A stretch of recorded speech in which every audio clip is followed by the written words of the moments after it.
अध्यक्ष महोदय, आपण नवीन सरकार आल्यानंतर जवळपास आजपर्यंत 1269 शेतकऱ्यांनी आत्महत्या केल्यात.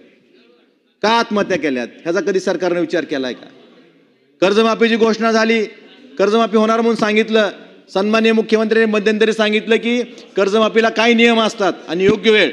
माझी सभागृहाच्या माध्यमातून सरकारला विनंती आहे की ही योग्य वेळ कोणती आणि नियम काय असतात हे महाराष्ट्रातील शेतकऱ्यांना एकदा कळू द्या. कारण कर्जमाफी आजपर्यंत थकबाकीदार शेतकऱ्यांना मिळत आली, त्यामुळे शेतकरी त्यांचं नवं जुनं करून चालू बाकीत यायचं थांबतात किंवा थकबाकीत राहिलं तरच आपल्याला कर्जमाफी मिळेल. अन्न बरोबर आहे, करीतच नाहीत. कशामुळे करत नाहीत? कर्जमाफी मिळेल म्हणून. मग तुमची योग्य वेळ कधी आहे शेलार साहेब? कधी म्हणजे 29च्या निवडणुकीच्या आधी असं तरी सांगा शेतकऱ्यांना. माझ्या जिल्ह्यातले 60% शेतकरी आम्हाला विचारतात कर्जमाफी होणार आहे का, आम्ही त्यांचं कर्जाचं नूतनीकरण करून घ्यावं का?